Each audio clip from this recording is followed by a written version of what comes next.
столица. Аз, Митака и Боби.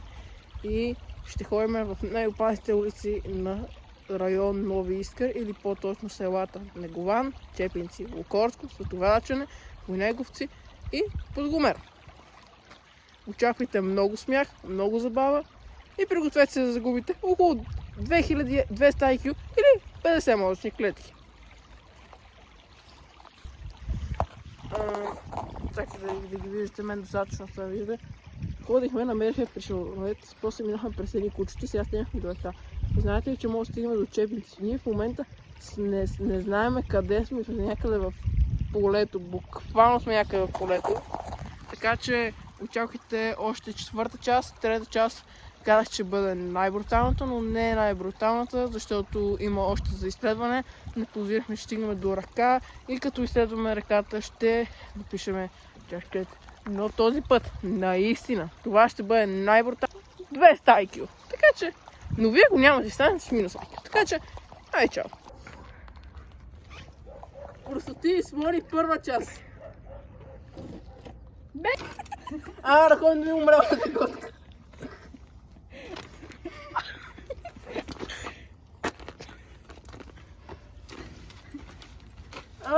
Приятелски тази разкара история.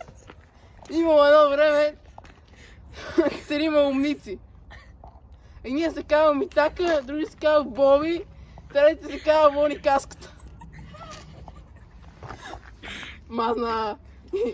И те на полето да видят скоковете на Митака, защото Митака е бил много добър байкър. Той е дал каската на Мони Каската, и това ви го викали Мони Каската. И ги подгоняли им песи. Боби вика Митака обръща. И аз тичам да ви демонстрирам ли, приятели, чакайте.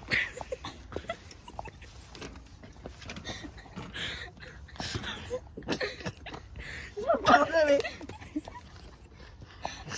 и аз сега така с каската тичам. Викам, не, Митака, не! Обази пак тичам и викам, Митак, не!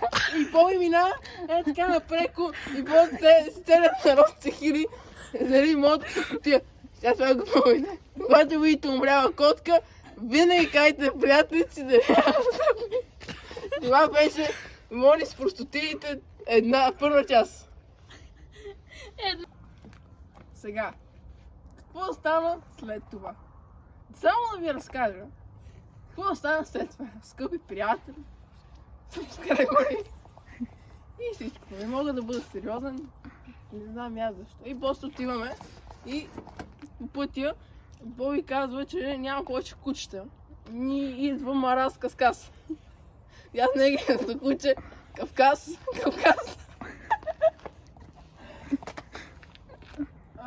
Бяха на разходка.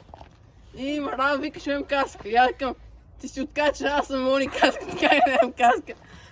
Сега ще видиш. И после кучето я гони, ама аз не му обръщам внимание. И после тръгваме към училището и в училищния автобус паркира. Какво става след това? Искате да разберете? Искате ли? Аз не искам. Вие искате. Да, училищният автобус ме подгони. И с него още едно куче, идва калата. И вика, в автобуса ли те подгони? И аз викам, кала, не кала. И после, какво стана? Ще разберете. Част 3.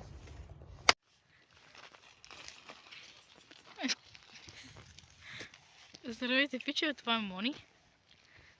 Той сега си кара колело. И се пробва да направи нещо. Ама май не му се получава. Не мога. Ей, мангал!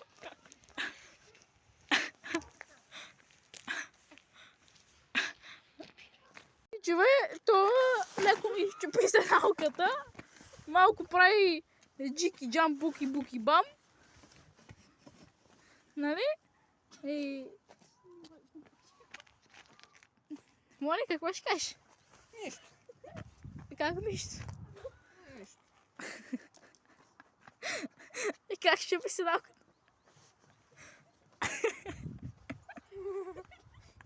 Кара. Ело. Как го караш и какво се проще да направиш? Задно само. А.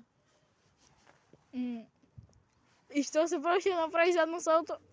За хората, за пепчето. А.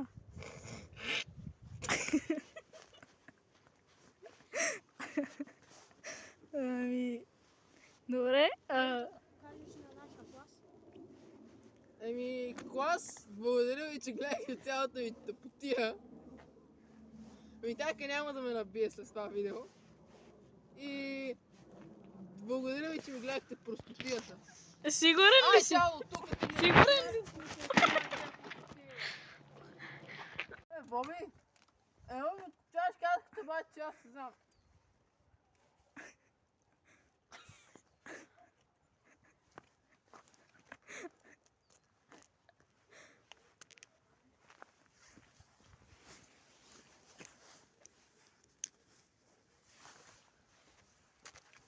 Благодаря за глед кар и заключението от цялата полука е кар и с щупена седалка ние останахме още живи и цели.